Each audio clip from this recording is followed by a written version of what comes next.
Hallelujah. Singahlala phansi bazalwane. Ngiyabingelela ibandla lonke likaNkulunkulu kwelihle igama leNkosi yethu Jesu Kristu. Amen. Ngiyabingelela ngokukhethekile umama Mfundisi uMalunga. Okay, wasemlazi. Amen. Hallelujah. Nomama uMalunga egameni likaJesu. Sibingelele abefundisi bonke, iy'nceku zikaNkulunkulu zonke ey'khona. Thanda ukubingelela obaba, omama, abantu abasha bonke, abantwana abancane mebekhona, and all the 7 departments of the house egameni likaJesu. Amen. Hallelujah. Sanibona. Hallelujah. Praise the Lord. Amen. Hallelujah. Angihambi ngedwa. Sihamba nabantwana bethu as well as ubaba umpostoli Ntshangase. Amen. Hallelujah. Ukhona basamamela ngaphambili. Hallelujah. Siyabonga bazalwane. Isimemo sokuthi nathi sibe khona kule nkonzo enkulu kangaka. Amen. Hallelujah. We are humbled and we are not taking it for granted ukuba kule ndawo. Amen. Hallelujah. Kungasekhaya ke lana. Amen. Abantu I'm sure ukhona nje usentomlile la. Amen. Hallelujah. Ngikhulele lana ke mina and it's wonderful. Amen. Hallelujah. Praise the Lord. Kumnandi kakhulu enhlizweni yami ukushumayela ngala ngikhulele khona. Amen. Hallelujah. Hallelujah. Kulula ukushumayela ey'ndaweni ey'kude. Amen. Usuke ungaziwa muntu. But ukushumayela la ukhulele khona. Amen. Kubiza ukusizakala. Amen. Kufanele kube ukuthi uNkulunkulu ukusize ngempela. Alibonke igama leNkosi ngoba kusuke kukhona abantu abakwaziyo. Amen. Hallelujah. Praise the Lord. Ngisindisiwe ke ngiyamthanda uJesu. Uyisizile kakhulu impilo yami. Amen. Hallelujah. Ngithanda ukugcizelela lento ukuthi angisindiswanga sengishadile. Amen. Yathi enye ingane sirana enye program yabantu abasha. Yathi kulula phela kumina ukuthi nisho lezi zinto enizishoyo ngoba ninabantu. Yathi ngoba thina sinabantu. Yabo. So ngiyazama ukuyichaza lento ukuthi no cha uJesu uyisizile impilo yami ngisayintombazana. Ngibonke igama leNkosi. Hallelujah. And the wonderful thing ukuthi ngiqala ukushumayela ngiyintombazana. Hayi ngoba sengomama. Ngibonke igama leNkosi. Hallelujah. Praise the Lord. Izolunga ivoice khona manje ikhathele kade sishumayela nje kulezi insuku nangoLesithathu bengishumayela. So izolunga izoba right. Isazoqaqeka. Amen. Hallelujah.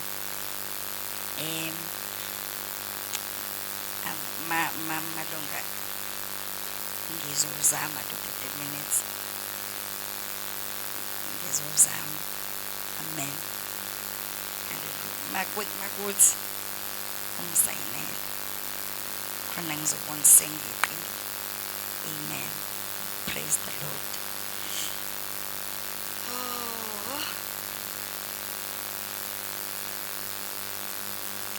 I think I must just stick to the word engiyiphephile. Ngingasho lutho lunye. I'm gonna try. My biggest challenge is that I'm a prophetic preacher. Amen. So sometimes you can prepare and uma ngabe ufika endaweni God begins to speak ezinye izinto. Amen. Emrula ezinye izinto. Amen. Hallelujah. So bese ke uba thoni ukuthi ke usho kuphi. Akubonke igama lenkosi. Hallelujah. Ngizozama ngegama lika Jesu. Amen. Hallelujah. Hebrews chapter 11. Ukhona ufunda 10 kwala ekhaya. Thina ebandleni sinofunda ngane. Ukhona ufunda 10 bila ekhaya. Amen. Praise the Lord.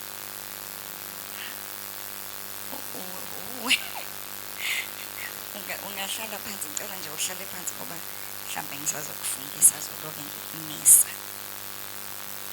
Praise the Lord.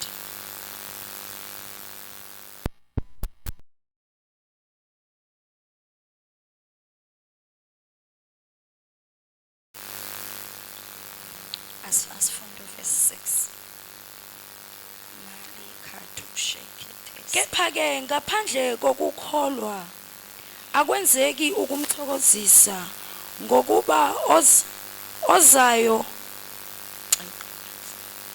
Kepha-ke ngaphandle kokukholwa akwenzeki ukumthokozisa ngokuba ozayo kuNkulunkulu umelwe ukukholwa ukuthi ukhona nokuthi ungumvuzi walabo abamfunayo. Ngicela uphinde futhi.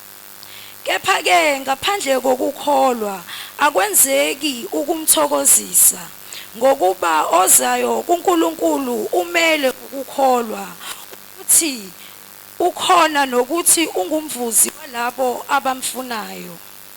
Amen.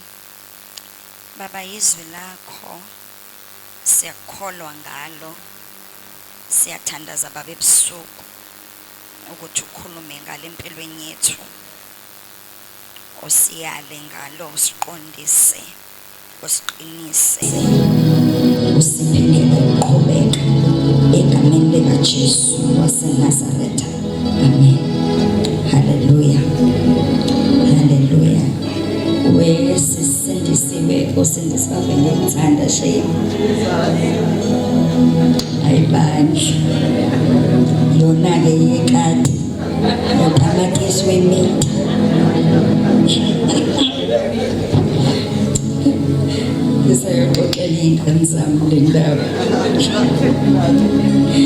Hallelujah. Oh God. But without faith, it is impossible to walk with God and to please Him. For whoever comes near to God must necessarily believe that God exists and that He rewards those who earnestly and diligently seek Him. Hallelujah. Hallelujah. This is a woman of faith. Hallelujah. Praise the Lord. Ngicela sivule another scripture. The book of 1 Peter chapter 3. As verse 5 kuphela.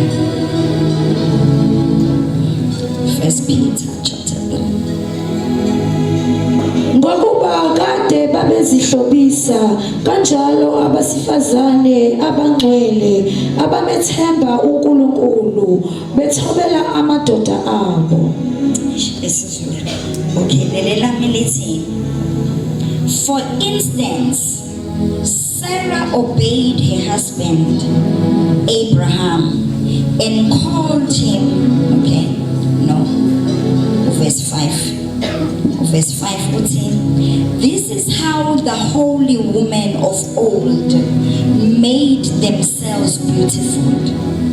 They put their trust in God and accepted the authority of their husbands. Hallelujah. Hallelujah. Hallelujah. They put their trust in God. Hallelujah. This is how the women of old beautified themselves. Indlela babeyihlobisa ngayo, babeyihlobisa ngokuthemba uNkulunkulu bese bethobela abayeni babo. Alibonke igama lenkosi. Haleluya. Haleluya.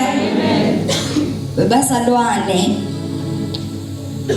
ukufika enkosini wamukela uJesu njengenkosi nomsindisi kusiza umuntu ngithi owamukela uJesu, right bazalwane, ukuthi angabe sangena ekufeni onguna phakade. Amen. Haleluya. Kodwa uhambo lokukholwa ludinga isifundiso. Haleluya. Ukuze lo owamukele uJesu ubeseba nokuqonda ngezindlela zikaNkulunkulu. Amen. Ngoba ukufika esiphambanweni samukela uJesu phela akwaneli. Alibonke igama lenkosi. Haleluya. Kodwa umuntu ufika uJesu amamukele asinde, right? Ubese kufanele angene abe yingxenye yomhlambi wakhe. Alibonke igama lenkosi. Haleluya. Ngoba uma umuntu engabanga ingxenye yomhlambi oweluswe nguye, akalifundi iphimbo lakhe. Haleluya. Number 2, akazifundi izindlela zakhe. Haleluya. So i-purpose yebandla is to reveal Christ. Right? Haleluya. I-purpose yesifundiso ukuthi uKristu limbeke obala. Haleluya. Izindlela futhi zakhe nezimiso zakhe zibe sobala kulaba abamamukeleyo. Amen. Alibonke igama lenkosi. Haleluya.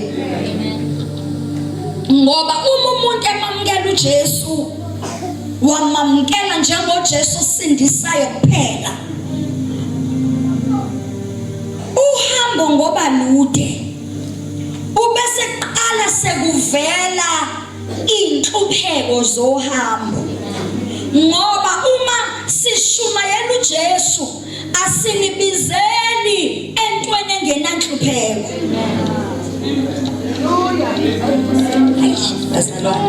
Haleluya. Ngoba manje inzima lento yevangeli lamanje, abantu bazi ukuthi bamukele uno problems. Oh, Nkosi yami. Kanti kahle hle uma umuntu ehlwithwa embusweni wobumnyama, uSathane uyakulwela ukuthi lowo muntu akafe exabene noNkulunkulu. Alibonke igama lenkosi. Haleluya. So uma ngabe usuwamukela uJesu awufikile ezweni elingenayo inkinga.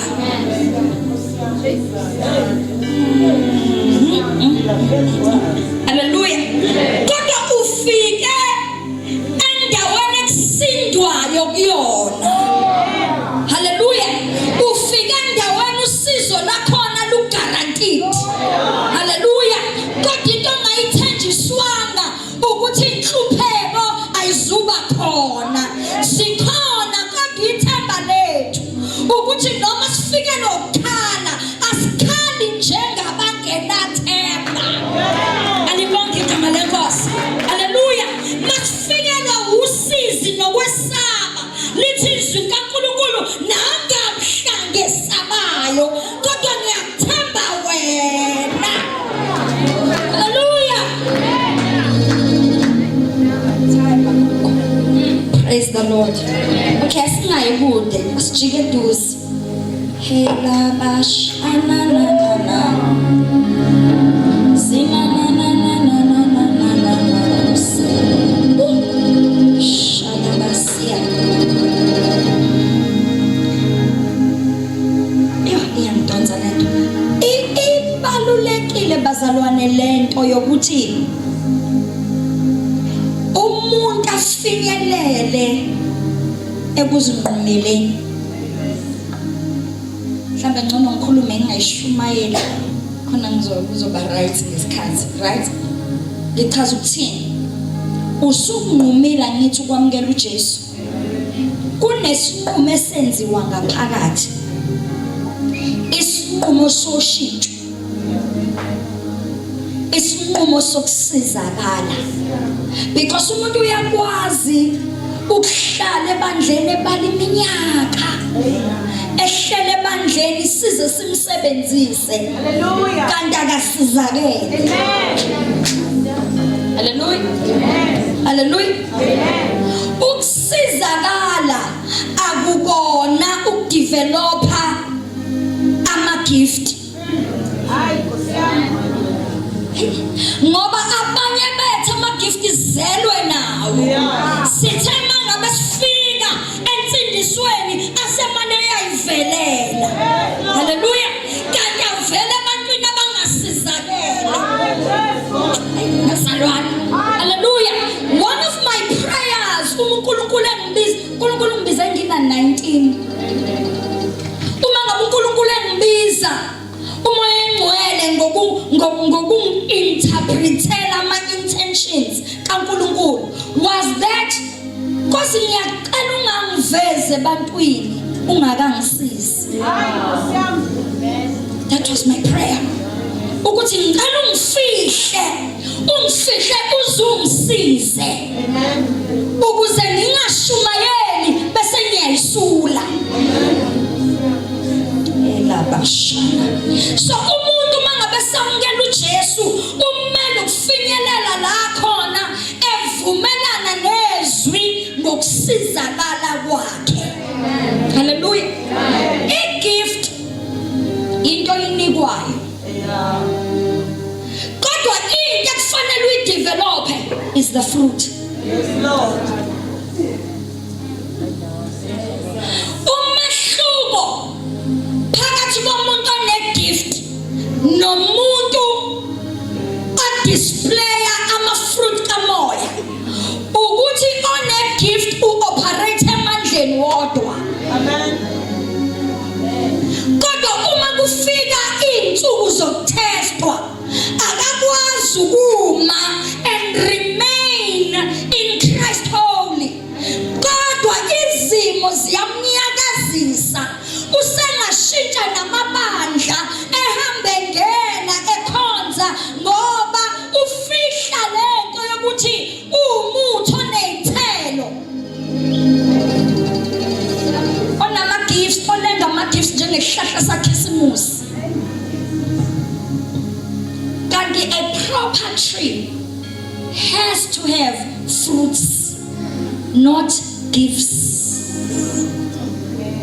That is why isihlahla sakhisimusi sikhishwa kanye ngonyaka. Because it's a seasonal thing. Sometimes i-gift yomuntu iyaba seasonal. Kube khona isikhathi la uNkulunkulu ethula khona angasebenzi ngaleyo gift. Yes Lord. Hallelujah. Kodwa uma ngabe umuntu enama-fruits u-attracta abantu abalambela uNkulunkulu. Hallelujah. Abantu ababheke yena njengesihlahla babona indawo babona idlelo. Hallelujah. Ukuthi singakhezukela kuye khona sizokuthola. Hallelujah. Ibalulekile bazalwane lento yokuthi we must cultivate the fruits because gifts are not cultivated.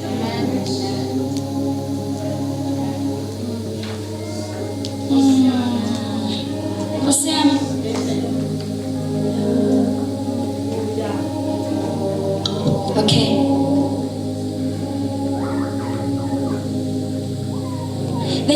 difference between being a strong woman and an independent woman. A strong woman must be strong in the Lord. An independent woman must never make the mistake of being independent of God.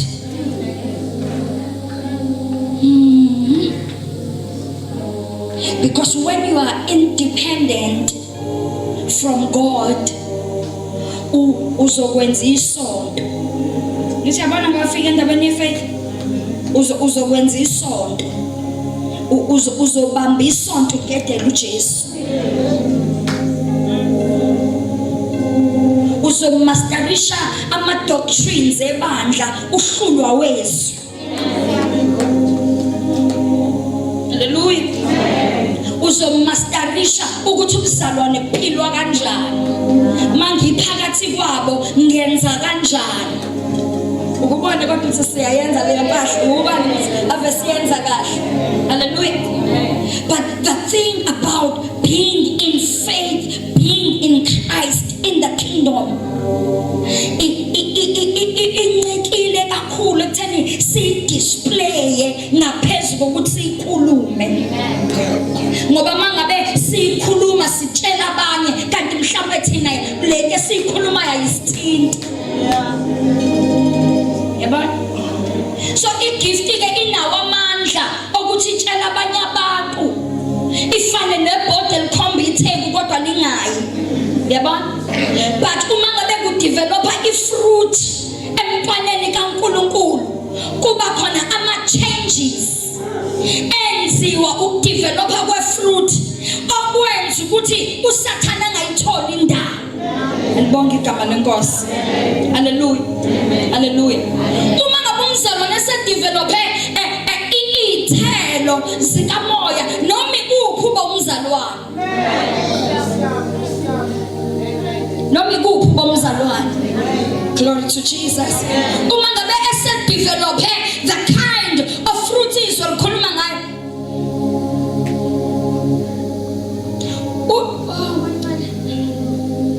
Okay.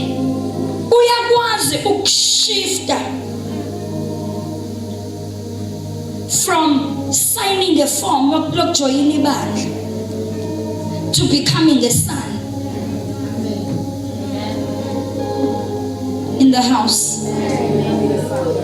Little Bible, the women of old beautified themselves by trusting in God and by submitting to their husbands. Okusho ukuthi faith does not come without submission.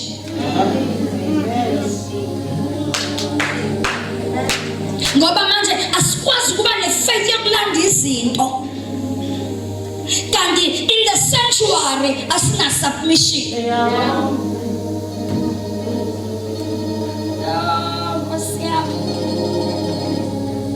Hallelujah. Asikwazi kuba ne-faith yokuthi ngizophila ubese singayibhalansisi ne-submission in the sanctuary, in the house of God. Singayibhalansisi nothando, because the Bible says faith works through love. Okusho ukuthi kuneyikhathi la khona ifaith yakhe ingeke isebenze ngoba isithela sikho. Amen.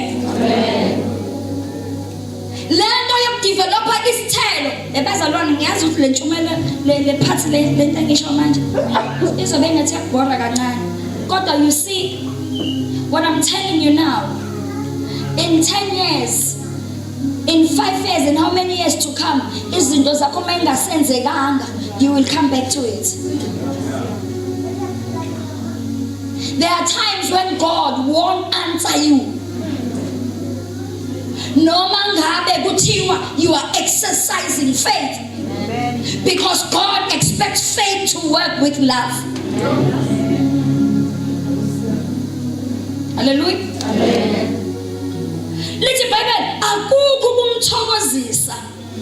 Akukho kumthokozisa okusho ukuthi Uyabona ukuthi likhuluma ngabantu abangaphakathi. Alikhulumi ngabantu abangaphandle. Okusho ukuthi kuyenzeka sibe ngaphakathi. Yabona? Kodwa singabi nako ukukholwa. Ingakho ngezwe lithi ngiyakholwa Nkosi siza ungakholwa kwami. Amen. Hallelujah.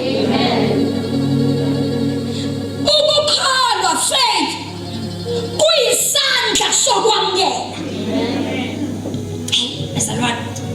Kodwa uma ngabe ukukholwa kungenathando, ukukholwa kungenakuphatheka, kunjengengane ezokwamukela into eyibizela ukuthi wazothatha, kodwa izothatha ngesandla esingcolile. Ilama senana kosha katosha katabasa ilabasaya. But without faith it is impossible to walk with God. It's impossible to please God. Ngeke sifike kwi-point yokuthi simthokozise uma singenako ukukholwa. Lithi iBhayibheli namadimoni ayakholwa bese yathuthumela. Yabona? Hallelujah. Amen. Ifaith ifuna usuke la. Ukholwa ufuna usuke la. Usuke kuhawu. Kuzokwenzeka kanjani? Kufanele ukhiphe, fanele inhliziyo yakho uyifundise ukuresta ekuthenini kunezinto ekuyizinto zikaNkulunkulu kuphela. Department esingangeni kuyo. Bazalwane. Hallelujah. Fanele sifunde lento ukuthi kunezinto uNkulunkulu azenza yedwa. Angayitsheli ngisho abaprofeti ukuthi zenzeka kanjani. Hallelujah. Ukukholwa kwakho kuzosizakala ke mangabe uzofunda ukwazi ukuthi kunezinto ezaziwa uNkulunkulu yedwa ukuthi ifinyelela kanjani impumelelweni. Elibonge igama likaJesu. Bese lithi bazalwane. For whoever comes near to God must necessarily trust, must necessarily believe that God exists. Amen. Yabona? Hallelujah. Amen. Okusho ukuthi unnecessary ukuthi ukholwe njengoba wakholwa wamkela uJesu, kholwa namhlanje. Do you know people go through the dilemma yokuthi bamamukela uJesu bayamazi ukhona kodwa izinto esezenzeke empilweni yakho usathana uloke ehlebe lethu umbuzo uthi lento iyasebenza ngempela makunje kodwa ukuthi kuyalunga izigcina inhliziyo isifinyelela la inqikaza khona but into esikuphusha nesikumisile ukuthi wawumamukele sinzima isikhathi la khona kubukeka engathi uNkulunkulu akenzi lutho because wenze njani umuntu okholwa uNkulunkulu ayeka izinto uma ngabe kubukeka engathi uNkulunkulu uthuli.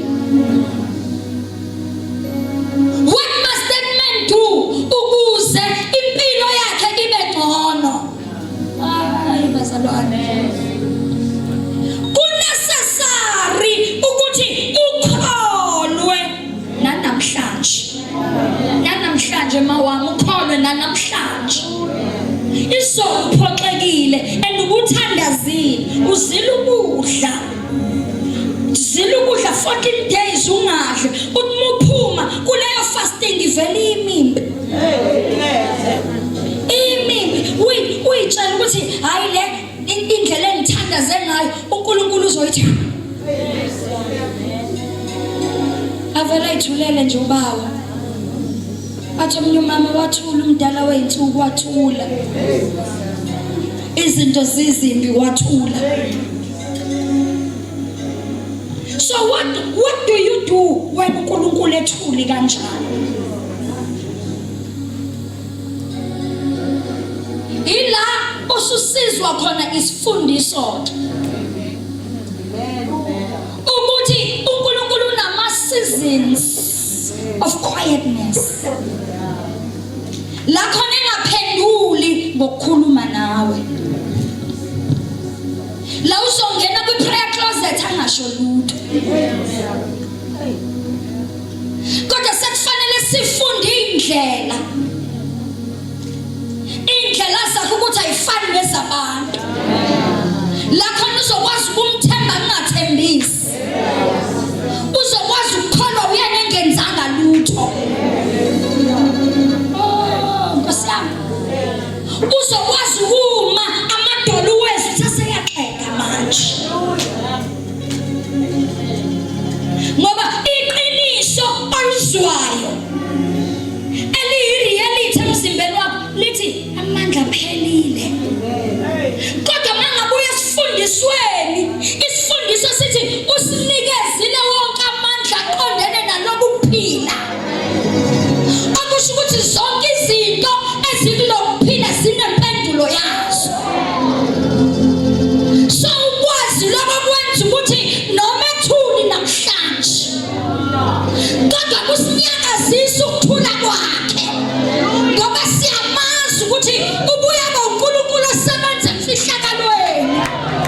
uNkulunkulu angasebenzi phambi kwabantu. Haleluya. Kufika ikhathi la khona fanele ukufikele nomthandazo othi when he has tested me, when he has tested me, I shall come out as pure as gold. But when you look at the analogy, yokuthi igolide lirefinwa kanjani. Kunesikhathi esike sikufikela ukhale kanti akakenzeki lutho. The impurities of your life awakaphumeli ngaphandle. Ngoba kuneyinkinga ezifika zifike ikhiphe nanoma uqashile. Lokho sesindiswa sangena nakho. Because iqiniso ngensindiso bazalwane ukuthi asizakali kuyona yonke into kanye ngesikhathi esisodwa. But kuba khona izinto nje esimane eqhatha endleleni kodwa kunye sibuya sihamba nabo. Sibuya sihamba nabo. And uNkulunkulu indlela iyona bazalwane akamlahli umuntu ngoba engasizakele ngokuphelele. uJesu indlela nomusa ngayo wahamba noJudas for 3 years. Emiyekile nje ehleli phakathi kwabo. Ehlala phansi edla naye. Emthuma njengabanye abafundi. Engambambele nokuthi wena njalo, wena njalo.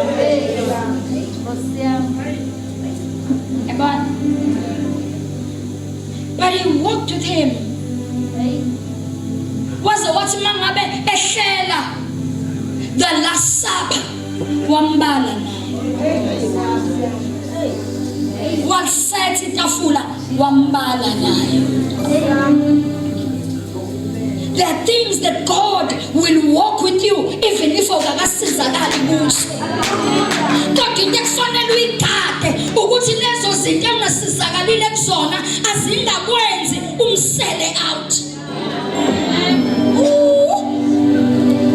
Because there are things, oh my God bazalwane, there are things ezithi noma singasizakele kuzona kuhambeke nazo. Lithi iBhayibheli bathi mebeqhamuka bezobamba uJesu uPeter wahosha inkemba. Akusho ukuthi he was a disciple with a sword. Alibonga igama lika Jesu. So noma wayewusho amen kodwa wayephethe inkemba. He was ready to battle the flesh. Hallelujah. Impi yakhe yayingekho emthandazweni ngaleso sikhathi. Impi yakhe yayisemandleni. Impi yakhe yayiseyikhwepheni.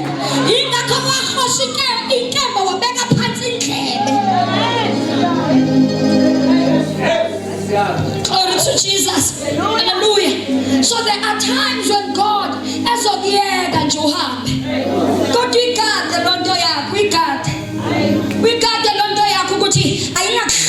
engakuhlukanisi nengunaphakade. Engakuhlukanisi nengunaphakade. Eish.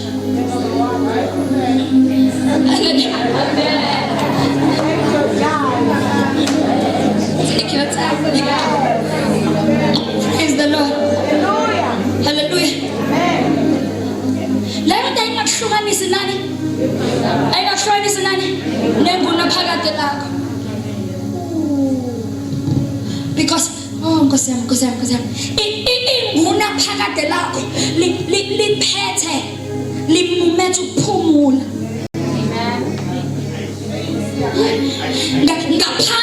Ngaphandle kokuphila phakathi ukuphumula unakho. Hayi bazalwane.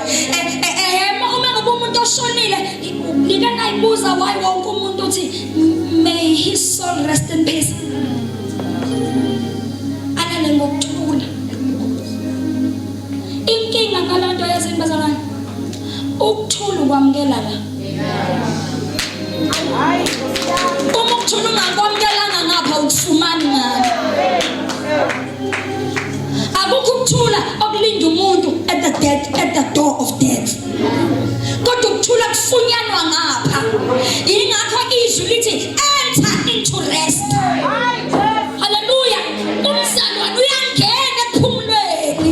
Angena ekuthuleni. Ingakho Jesu ethi peace I give you, not as the world gives it to you. Hallelujah. So lokuthula kulindile wena. Hayi bazalwane. Ukuthula kwakho akunganciki ekuthenini uNkulunkulu akadile nesitha sakho.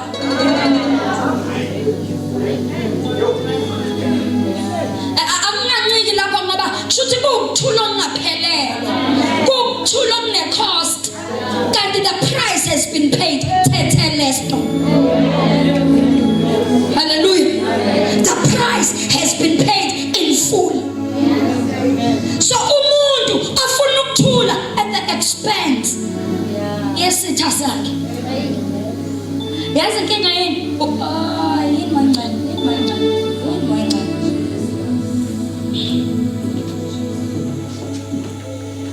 Wena usukubheka umuntu ayayi mancane ngisela kulento. Wena usukubheka umuntu. Right? Ukuthi ngoba ngomncane ngibona ngathi niyayanga khamba ukuze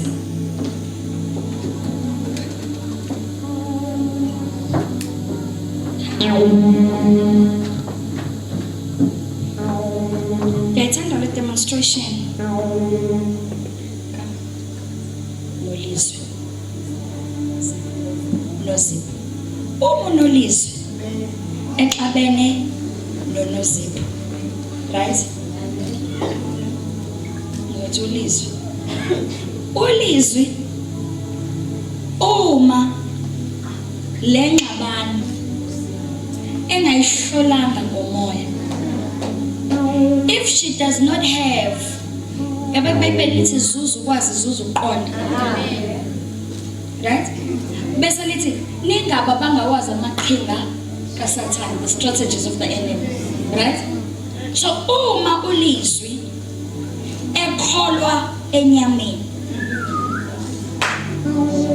ukholwa kwakhe kuhambisana nenyama, right? Uzobheka uNozipho alwe, right? Hallelujah. Labazalwane laba sebengahlabelela bexabene.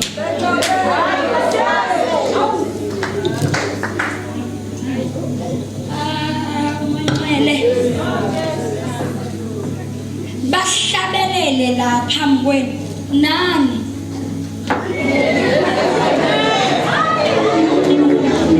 Nina bazalwane nina. Ngisho nina bazalwane. Kungabe kusaba khona noyedwa nomoya kaNkulunkulu.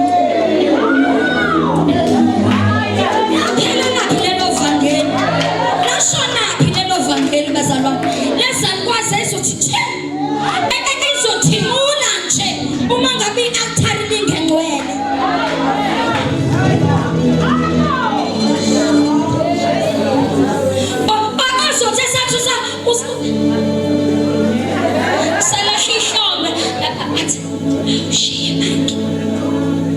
awushiye Mike. Athi shiye Mike.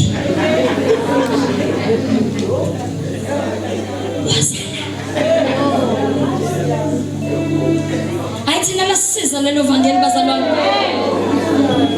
Athi wesithando sami. Athe phuma naye sembambe kanje. Athi akhambi kahle. Akhambi kahle. Akhambi kahle. Bayangazi mina lapha ebandleni mama. Ngithi ngihlala phambili. So maybe worship oversee ama worshipers. So makhona ongenzeki kahle lapha epulpit. Ngithi ahlala ngapha kwami istage sila bese ngithi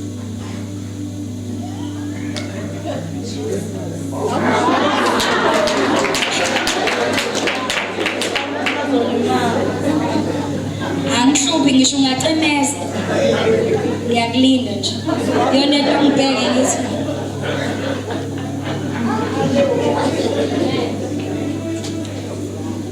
ungaboni imoto nje uma ngabe unesimo sokuziba ngiyakucela bangiqhwebele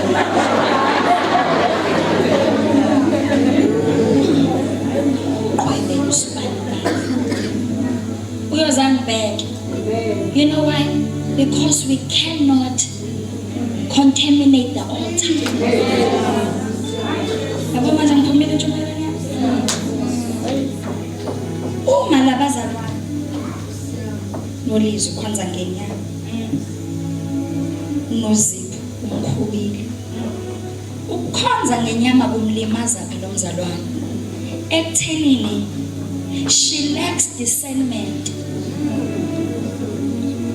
akasakwazi ukuhlola the influence behind indelelo kaNozipho ngoba bazalwane sometimes the devil will strategically afake impi eduzane nokufezeka kwesiprofeto. Yaba ngisafundisa kahle. Okay, mhlawumbe ngiqela isiprofeto phela sisebenza kanje. Isiprofeto will be released to you now. Angithi ubese isiprofeto mase sikhulunyiwe siyaphuma siye kwi destined time siyokulinda khona. Yaba so ngesikhathi sifika kwi destined time isiprofeto sikulindile ngomthandazo wakho. That's why isiprofeto sikhulekelwa. That's why ngafana uprofeto nombani. Yabo manje nina ngithanda uprofeto. Asha ingane ngiyoshumayela eValley University come ndisefe mama. Come ndisefe chini yini na awuthixo yini come ndisefe bathi yo mntanami uready ukuthi ngikutshela yona. Buya. So njengoba sekufike i-disturbance ngalomzalwane usathane uzongena kumuntu ofamiliar because the devil copies God. The same way umoya ngcwele uses a familiar voice, it's the same way the devil will use a familiar voice. Bazalwane hallelujah. Usathanda uma ngabe sebenzisa ifamily voice uzosebenzisa ivoice yomuntu oseduze uzofuna ukugudlula akugudluze kwi alignment ngomuntu omthembayo. Ingakho izimpi zakho zingafiki ngabantu abakude kodwa izimpi zakho ifika ngabantu abafamily zifika ngabantu abathembile. Ngoba bengeke kulunge ukuthi uhlaselwe ngomuntu nje because it's not gonna matter. It won't hit in the heart. But ukuze uphazamiseke it must hit in the heart. Yabona? Ingakho uma ngabe beyobamba uJesu, uJudas waqhamuka kuqala. Lithi iBhayibheli wafike wamanga. Because the enemy must use a familiar voice.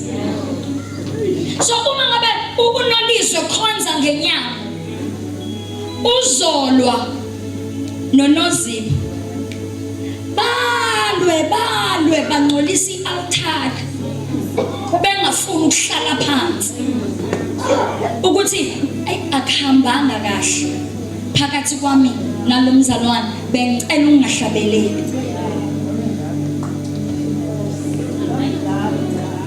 Uyayazi serious kanjani lento?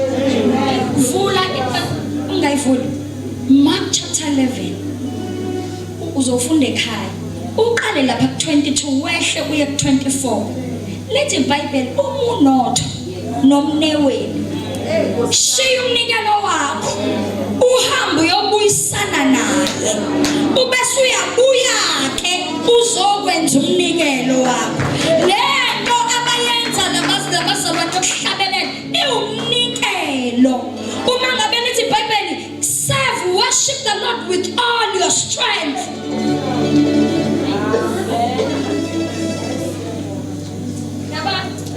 Likhuluma ngamathalente, likhuluma ngezinto okwazi ukuzenza, likhuluma nangemali yakho, likhuluma ngama-resources, likhuluma ngama-skills.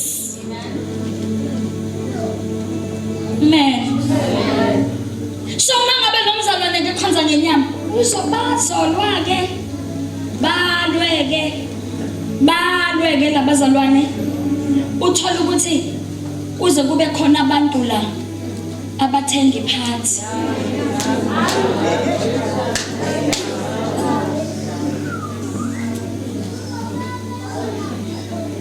Hayi ngoba nathi sibe wrong bandla, sithenga iphathi into esingayazi iqale kanjani, kodwa ngoba sicheme noyedwa sesiyoba ubengeke amsukele, bengeke amsukele. Yabona?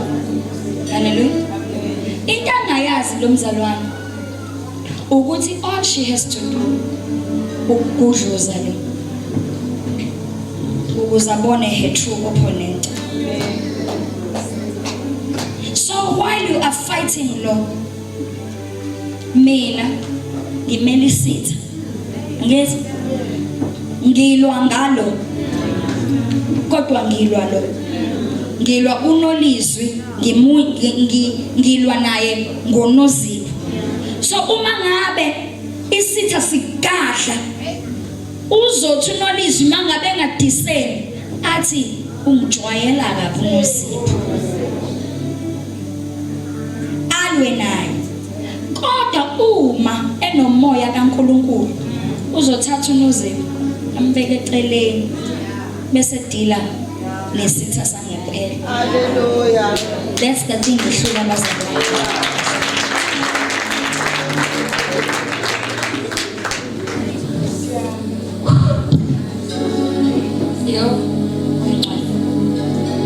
Let me summarize and close. Ngijumayela umncane ngithi asiyekile. I must. Hallelujah. You see, okay.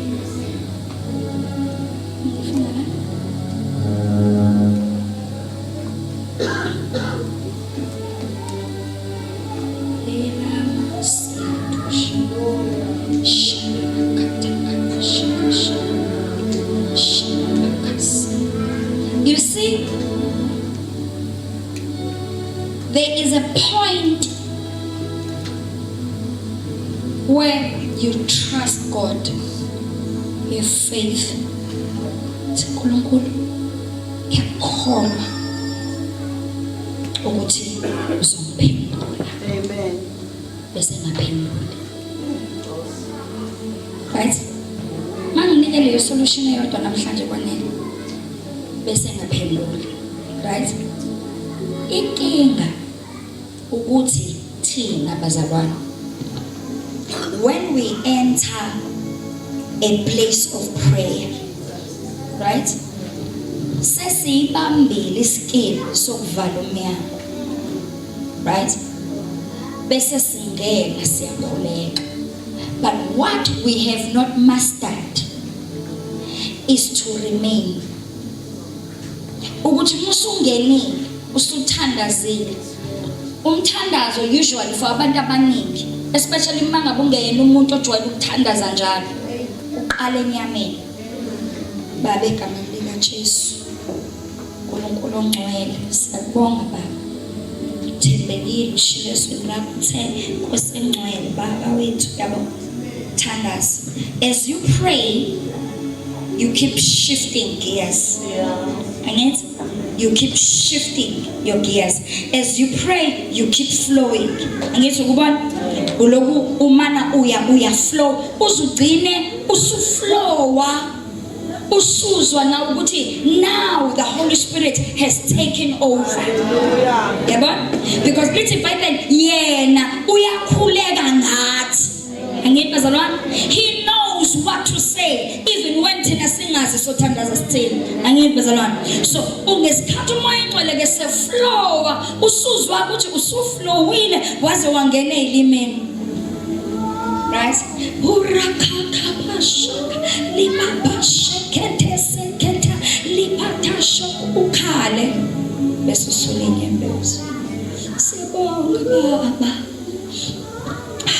Siyabonga wasiwamuhlu Jesu, siyabonga bese uyaphuma njengoba uphuma uphethe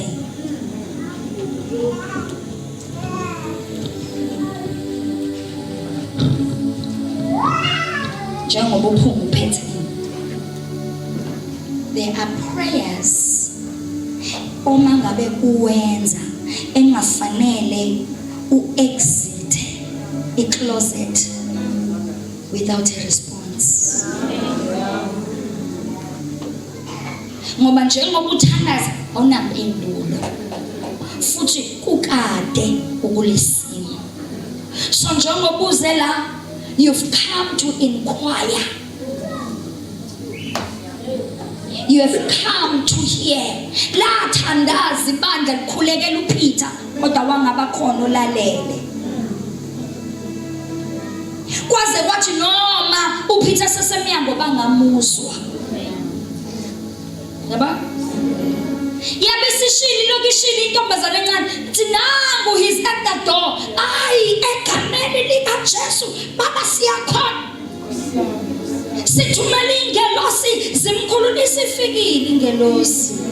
Kodwa nizokwazi ngani uma ngabe umoya engcwele engalalelwa? Ngoba leyo ntombazana encane yayimele ukukhuluma kamoya ongcwele. Empilweni yakho imele ngesikhathi usukhulekile. Soak in the presence.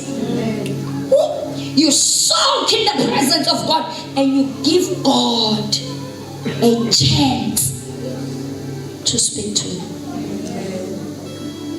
Ngoba mangabe uzongena khulume wena wedwa. You are a way maker. I know that you are able. Uyakuzwa. Kodwa wena uyitholile yini instruction yokuthi mangabe uphuma kulomthandazo yini ekumele uyenze? Because abanye bebephuma kwi-prayer closet balahlekelwa ukuzwa. Just like abanye bebephuma enkonzweni balahlekelwa umuzwa. Hallelujah. Hallelujah. Uba besikhathi bengizofundisa kancane ukuthi how do you keep hearing umoya engcwele ngaphandle kokuphanjwa? Ufinyelela kanjani la khona iphimbo lakhe ulizwa noma ngabe ubuvuka ebuthongweni? Ungaphuphi. Ufika kanjani la khona kuthi kugcwele abantu bebaningi akuthinte wedwa phakathi kwabantu wedwa. Babone kuphophoma inyembezi emehlweni akho bathi mabekubuka baqonda ukuthi into yasezulwini into yasezulwini. How do we get to that point yokuthi singasho ukuthi asazi nathi? No, bazalwane. There are prayers othi mangabe usuwenzile hlala. Remain. Good prayer room. Remain in the upper room. Fundisisa kahle wenza research ngosuku lwePentecost abanedanga babhabhadiswa ngamandla baphuma. Wapheleliswa umsebenzi uNkulunkulu wadonsa ukugwala koPeter. Baphuma sebebold. Lithi iBhayibheli bashumayela uPetro wasindiswa 3000 people. Ushumayela indoda ebibalekile. Ushumayela umuntu obesesaba. Ngoba ukwesaba kuyafika. Ngiyavana. Uana wafanele afinyelele ku-point where umthandazo wakhe diversifies. Aphume manje ekuthandazeni la. Where prayer had to stop to being about herself. uNkulunkulu awubona into inhleko phenina. Wazwangizonda uNkulunkulu umuntu wasifazane. Ngiyacela Nkosi ulivalele ihlazo lami ungiphe umntwana. Wathula uNkulunkulu. Kwafanele adlule kuEmkhana adlule ukuthi ngikunika ama portions ngikunika double. Because it's not about what she has.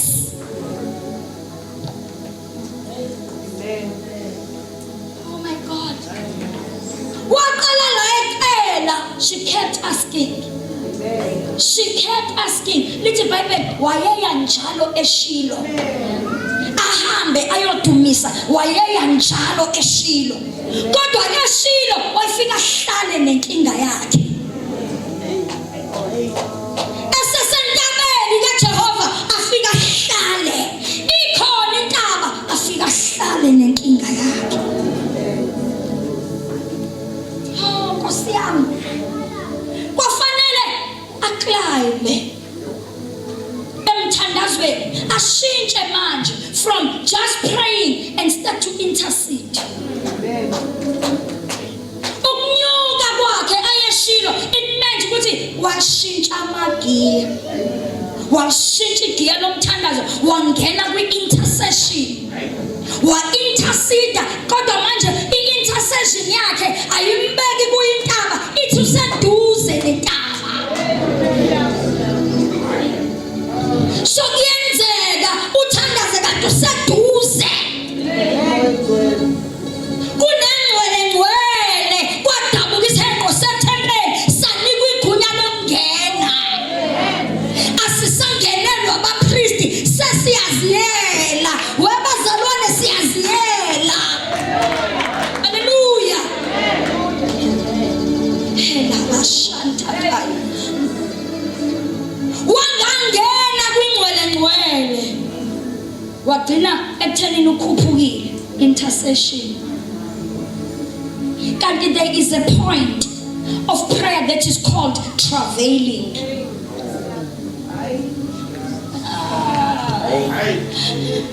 You see, when she began to travail, to press with power, when she began to make strong prayers, when she entered a position of prayer of groanings, istep sokuqala sokutravela kwakhe kwakukushitafula. Ukuthi kwathi sebehleli phansi sebehla ngalelo langa wafikelwa imihelo. Waqala kwafika imihelo yokutravela. What you yabuka itafula that day la ngaba lihle. Kanti all along ubethi menyuke ezeShilo afika hlale nabo etafuleni. abheke isitha sakhe uPenina noElkana ababuke aphinde ehle nabo bathwele ngenhliziyo. Manje anginaso isikhathi sokuyenza ijustice lentshumayelo songizoyiqamulela. Halabashana. But the moment efikelwa enough is enough. Something has got to change. Mhla efikela ukuyikhumbula ukuthi ubani. Wadela itafula ngoba itafula uyalazi. Kunezinto empilweni yakhe ezifuna ushiya itafula. Itafula limele ukuzila ukudla. Itafula limele abangani. Limele izinto eziyigeni. Izinto eziyi-comfort zone. Aningithandazise bazalwane, ufuna umthandazo wenzeke ngoba kukhona abanye abantu. When you travel, i-traveling ayinaso isikhathi sokumaka i-register. Ukuthi unganome nami ngesikhathi esinzima. I-traveling ufana nomuntu osifazane osikwayo sezoteta.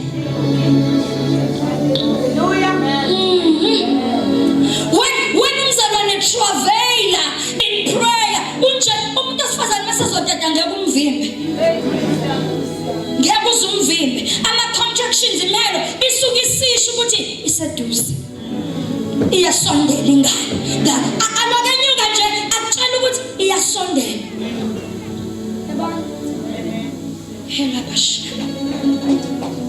She had to leave the table.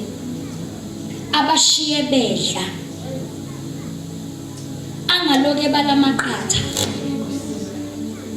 Mangabe usabheka usakwazi ukuyaleza ngoba ngifastila kusho inyama yami ngidla. Hayi uyadlala.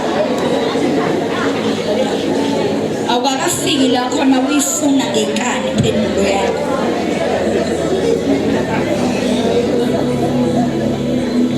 Yabona? Ngizokudla kusasa ngiyabreak.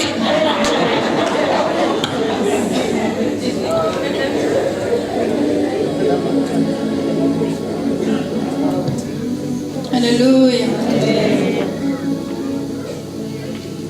When you reach the point of travailing, you forget about what you have set aside. You forget ukuthi ububaliwe. Ingqondo yakhe iyasuka ezintweni eziphathekayo. Ingakho uHana wathi mengene ethempelini wadlula ngisho umpriest engakhulumanga naye. Because mufikelwa i-point of travailing ukhohlwa ukuthi mfundisa ungithandazele. Because usuke ungasadingi ukuthi abantu bakuthwale. Because usuke usu-entarishe bazalwane usuke usu-entarishe i-posture of warfare. When the Bible speaks about a mighty woman of valor, a mighty woman of valor God, but a mighty woman of valor position yakhe. Madoda ngesikhathi sokuchaza. I-position yakhe kwelikamoya kithi. Umuntu olindele ukuthi uyagana. Uyashaya. Yangizwa bazalwane? Ushaya shingozi. Because the devil must let loose of the things zakhe ayibambileyo. Singathandaza phela iminyaka emithathu usathana lokehlele egwevene into zebandla.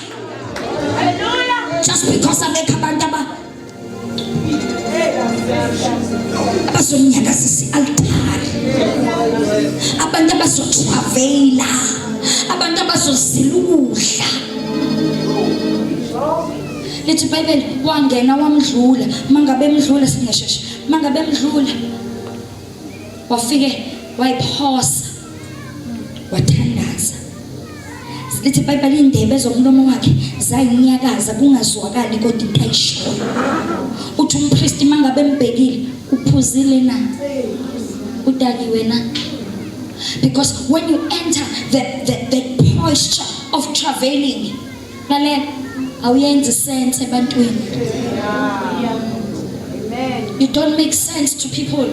You won't even make sense to your spouse unless umuntu kamoya. Umuntu ozokwazi ukuqonda.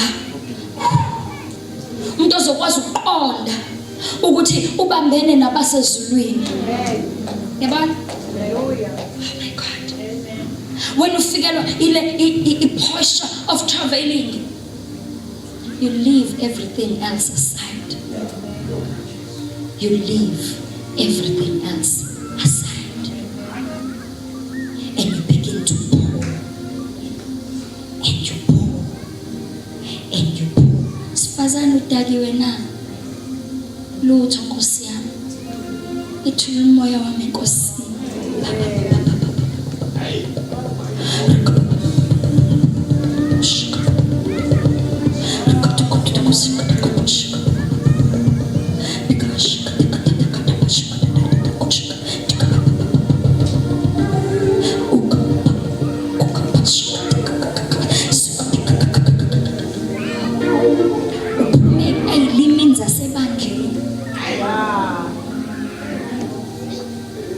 You begin to speak in tongues of angels. You begin to speak in tongues of angels.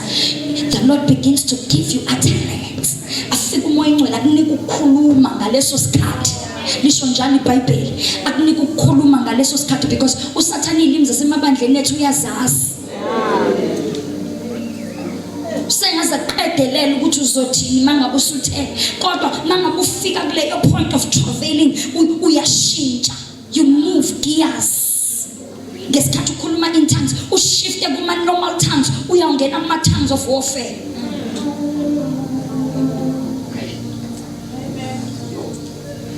Ngesikhathi ungena ama tongues of warfare, you bypass the understanding of the enemy. Athe buku sathana ukuthi wazwathandaza, kazi uthini akanakuqonda. Hallelujah. Lokubumbulwa ngomoya. He has no participation. Manja when all along you've been praying in your Zulu language. You've been praying ngolimi oluzwakalayo. Kanti udinga ukushift.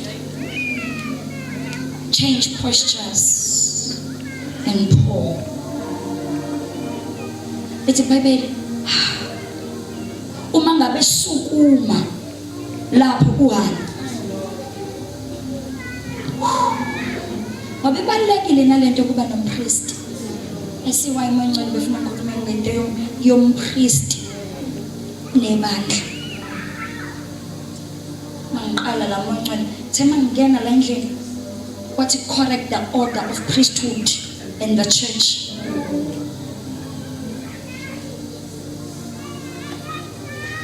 Sengizothandaza ukuthi uNkulunkulu aqhubeke ayazenzele yena because ngisakwazanga ukuyishela.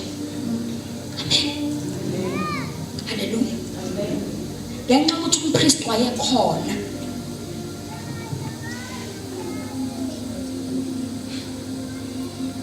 I-altar linabantu abathenjwe ngalo. Hallelujah.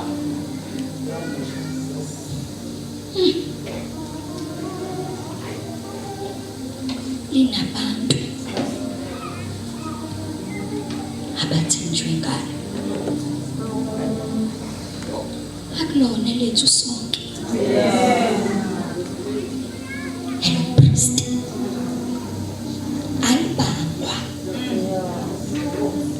I-altar ayibangwa. Ngoba ngisho ungayithola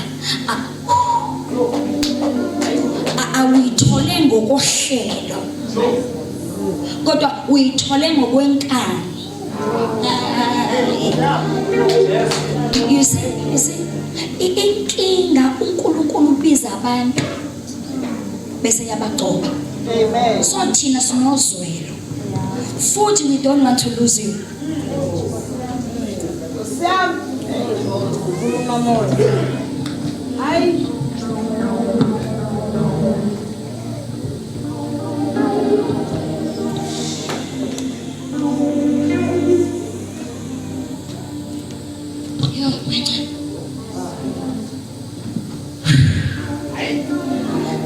So there are times where the priest will compromise.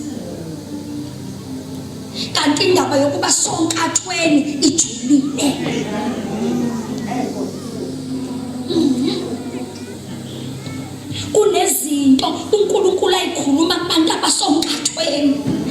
eBhayibheli uZakhariya yamfica ingelosi esonkathweni yamfica esengcwele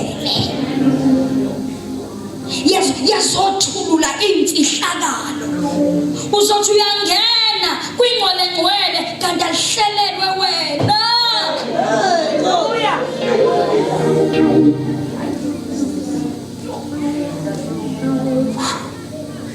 Linomninilo uphazamisa iplani uphazamisa uhlelo lukaNkulunkulu. Uyigade lonto ihambisana nespirit of Absalom. Amen.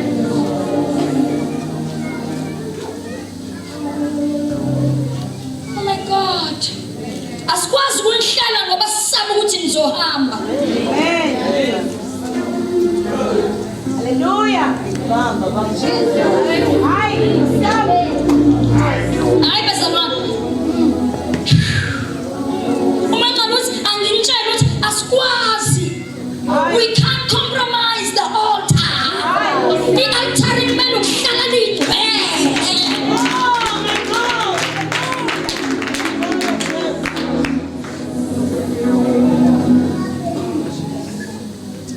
Futhi you can't be a son ekhetha ubuholi. Ukuhlonipha obunye ukudelela obunye. Hayi, sabe. Makufika umama malunga nobaba Hey, awu kanti Jesu njani? kodwa mangabe Hayi kunjalo Jesu.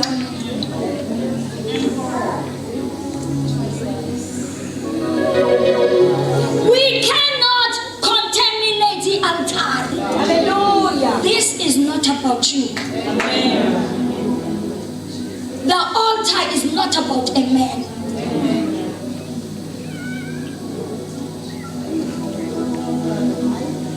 This is where agreements are exchanged. I-altar ku-exchange ama-agreements, ku-exchange ithembiso la.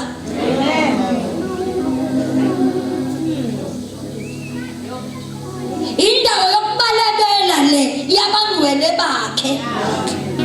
Ngingubani?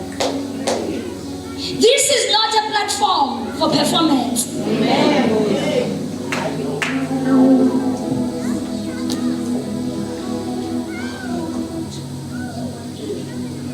You see, I don't know, the Holy Spirit says I must say this. The spirit of fame is very dangerous. The celebrity spirit is very dangerous. When a son desires to be a celebrity in the house, he becomes ungovernable.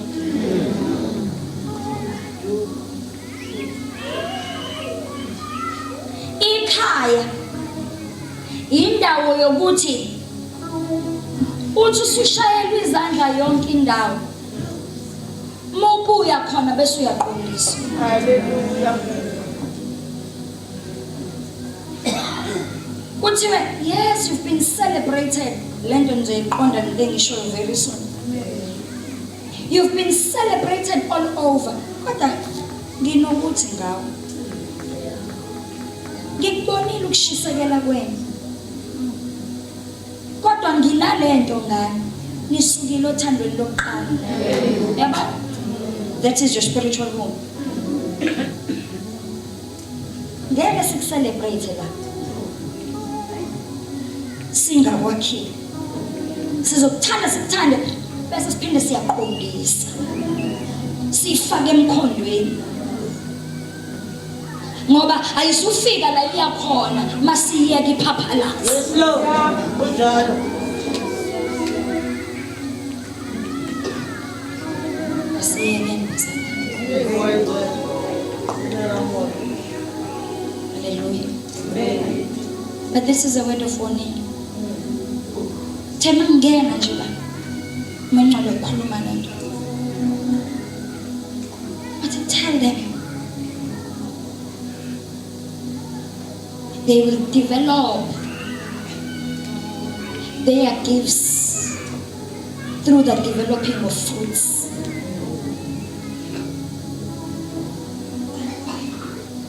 Because you must not be weighed and be found wanting.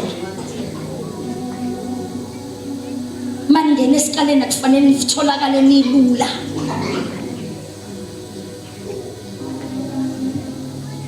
Ukukholwa, inkambo yokukholo iyaqiniswa. Qiniswa ngesifundiso.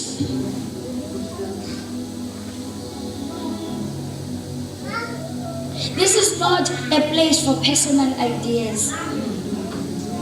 Izinto ziyabuzwa. Zibuzwe uNkulunkulu. Sebese sikhulumileke bese kuyobuzwa Nkosi.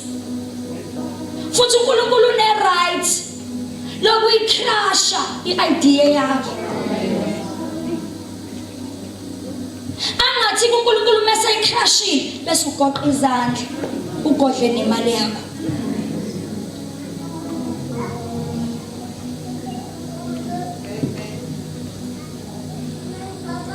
This is a sacred place.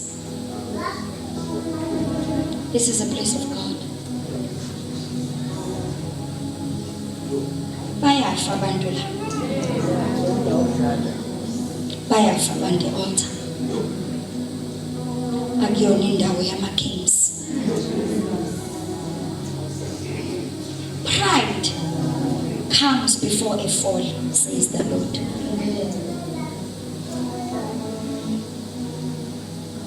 Before a man falls, he will have pride first.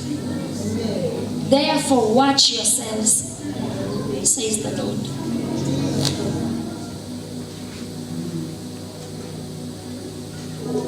NgiuNkulunkulu ongcwele onihlobisa ngobungcwele.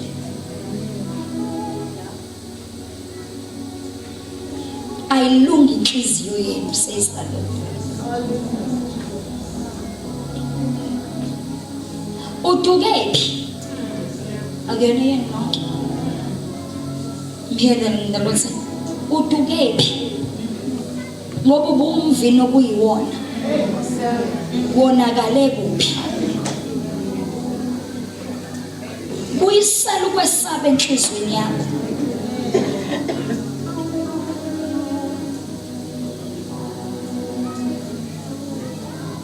Vuma ukuthobeka. Ngiyokuphakamisa. I am a God of a repentant heart. Angikulahlela ngaphandle umusa, says the Lord. Watch your ways, for very soon shall my judgment sit upon the church. I will build my house. I will put it in order, says the Lord. Ningaphezukeli kwesokuhle nakwesokunene. Kodwa bambani izimiso zami, says the Lord. Nibe ngcwele ngolo njengalokhu nami ngingcwele, says the Lord.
bentando yami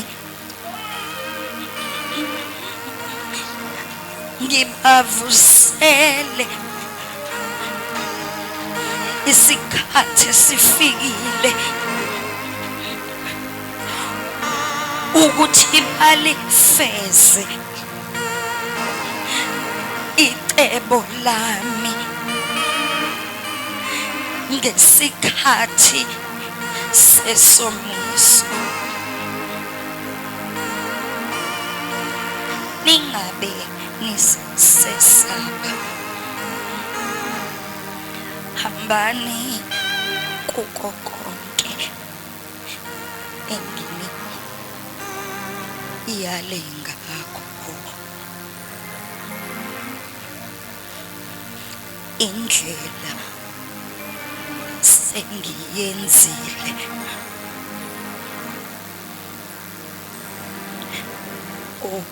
ukuphelelisa icebo lami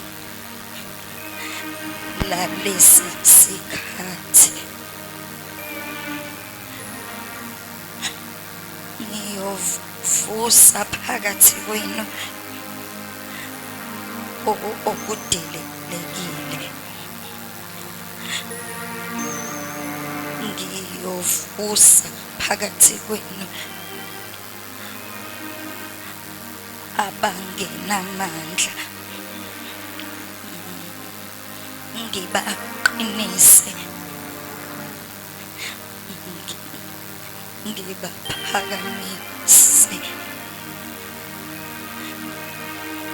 nginqobe ngabo.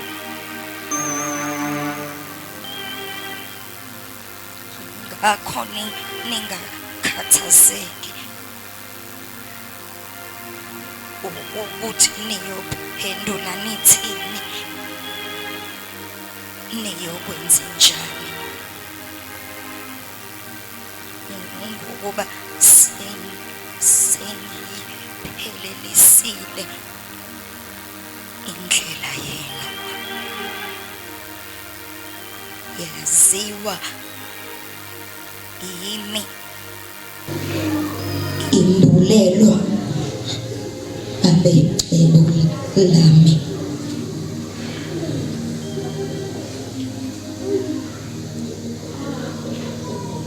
I am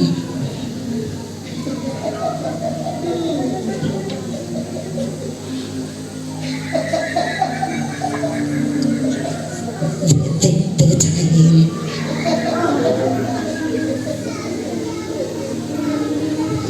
Walk before me and be blameless.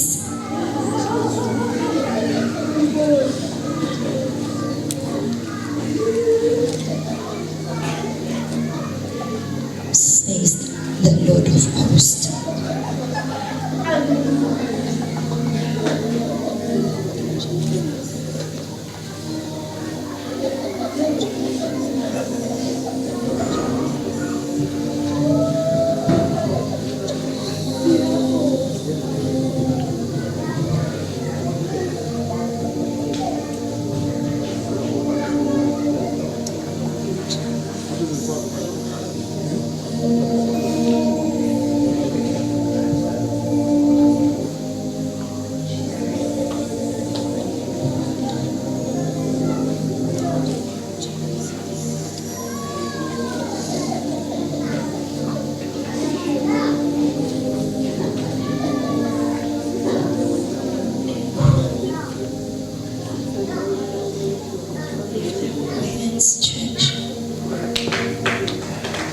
Lift up your hands.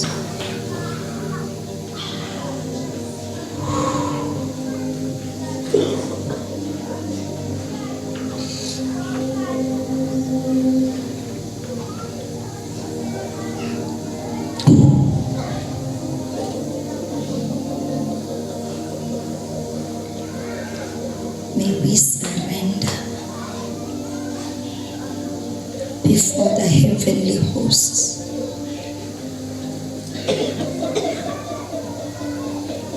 That we will do His will and fulfill his purpose. In the name of Jesus, I pray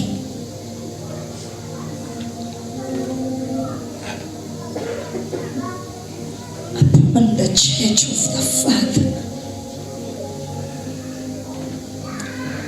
that you may be strengthened, that you may be equipped, that you may be empowered, and that you may be watered, that the Lord will raise you for such a time as this, that you will have the wisdom to remain united, nimunye enhlizweni, nimunye kumoya, ngokuba munye umbhaphathizo futhi yinye inkosi, ukuze icebo lakhe ningalidibezeli. I release the spirit of peace. Ooh. I release the spirit of unity. The spirit of the fear of the Lord. May he touch you. May he work amongst you and fulfill his plan. Manje. Spirit of delay, leave this church. Leave this church right now. In the name of Jesus. Spirit of destruction and disturbance, you no longer have room in the sanctuary. In the name of Jesus, you are living and leaving our homes. In Jesus' mighty name. Father, we thank you.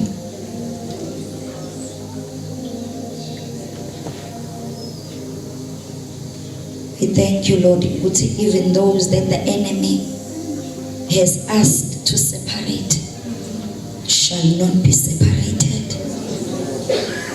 In Jesus' mighty name. Ngaphandle kwendodana yenkani, egameni likaJesu, we shall remain as one to fulfill the plans of the vision of this time. In Jesus' mighty name. Amen.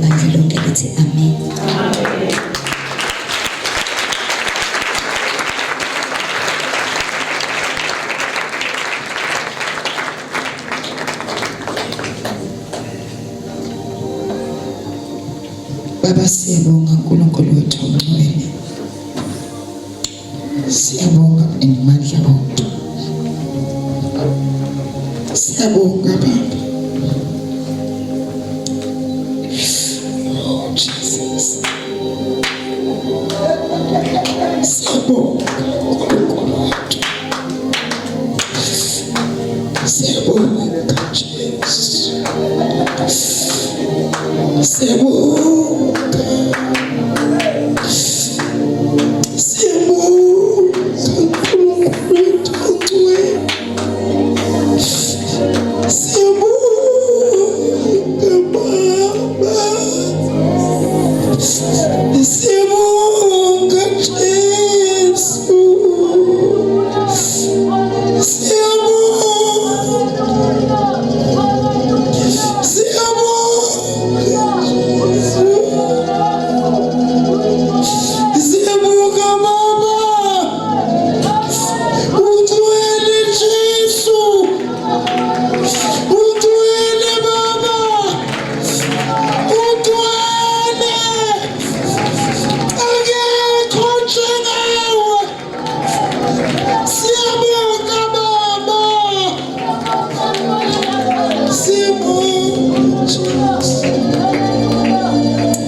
zonke mama sifanele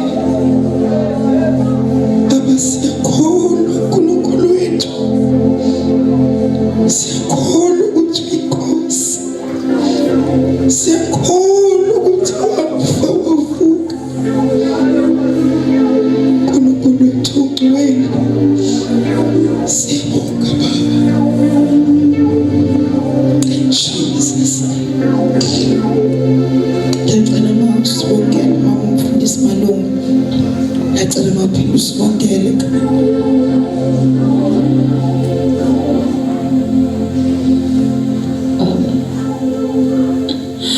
ayikho njengawe uNkulunkulu obusayo ezulwini nasemhlabeni manje uNkulunkulu wethu engcwele siphakamisela kudumo sithi akekho munye wedwa uNkulunkulu wethu nokujazwa nguwe wedwa nokuphila hlala kithi uyengcwele hlala kithi sivuselele sibandla lakhe egameni likaJesu njalo umoya wakho bunye moya ngcwele kungasuki kuwe sibuhlala kuwe uNkulunkulu wethu sibandla lakho masiphume kule ndawo sivuselelekile phinda Nkosi uqinisa lokho kuseleyo buyisela uthando lwethu lokuqala egameni likaJesu siyasoba siyabuyela kuwe egameni likaJesu waseNazaretha uNkulunkulu wethu oyingcwele buse impilweni zethu makufe uNkulunkulu wethu pride yithi uNkulunkulu wethu simelana na wonke umoya uNkulunkulu wethu ofuna ukuphakama ngaphezu kwakho kepha uNkulunkulu wethu makuse wena wedwa usisa uNkulunkulu wethu ibandla lakho lonke bankosi singene kuphileni okunaphakade sifinyelele ephumuleni